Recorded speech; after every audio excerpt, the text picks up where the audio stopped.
Jo Leute, heute wieder ein bisschen was aus der Werkstatt.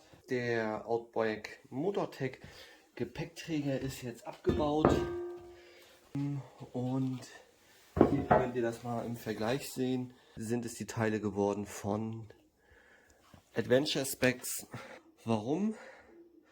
Ist im Grunde auch ganz einfach erklärt. Mit den Enduristan Taschen, die Soft-Taschen über die Sitzbank, da kam man nicht mal an den Griff. Ja, hier ist ja ein Griff und das war alles so eng, man konnte das Bike dort eben nicht mehr packen und aufheben. Und der ist auch ein bisschen zu groß, also mir ist er zu groß. Klar kriegt man da viel rauf, aber ich glaube der Kleine tut das auch.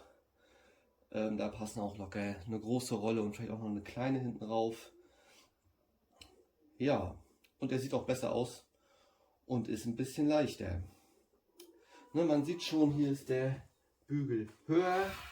Ja, das heißt, man wird hier mit der Hand noch hinterkommen, obwohl die Gepäcktaschen, die Gurte hier drunter sind.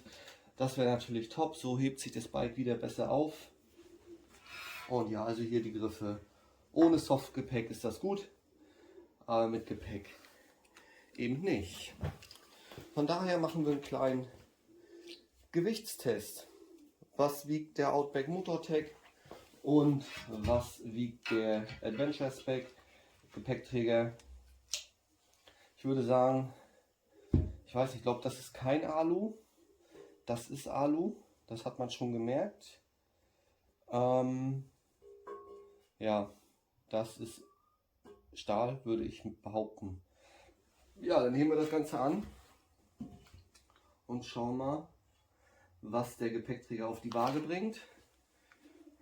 Und hier haben wir 2,7 Kilo für den Gepäckträger.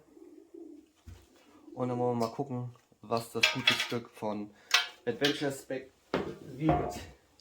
Man merkt schon, das ist mega leicht. Und dann wollen wir gucken. 2,7 hat die Waage jetzt noch angezeigt. Und wir haben hier weniger als die Hälfte, wir haben 1,2 Kilo. Ja, das ist doch schon eine ordentliche Ersparnis. So sieht das Teil aus. Nicht verschraubt, das Ganze ist verschweißt. Geht's jetzt ans Anbauen. Ja, sind nicht viele Sachen dabei. Die kleinen Hülsen vorne, die großen Hülsen hinten. Imbusschrauben. Und ja, das ist ja auch nochmal Gewicht. Bei Outback Motortech sind es eben Sechskantschrauben. Ich finde Imbus auf jeden Fall schöner, wenn es danach geht. Und ja, dann kommt das gute Stück mal ran.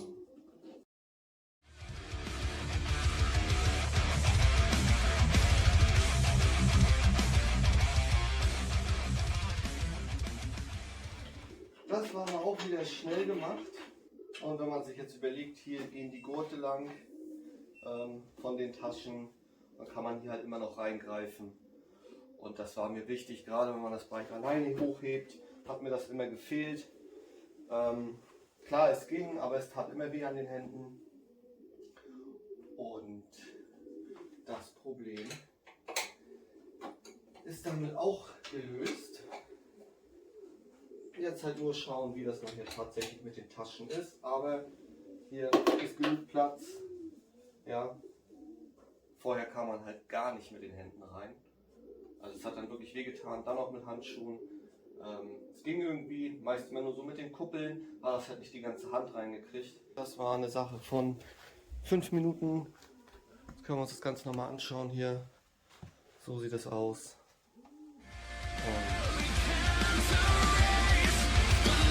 Und das hier.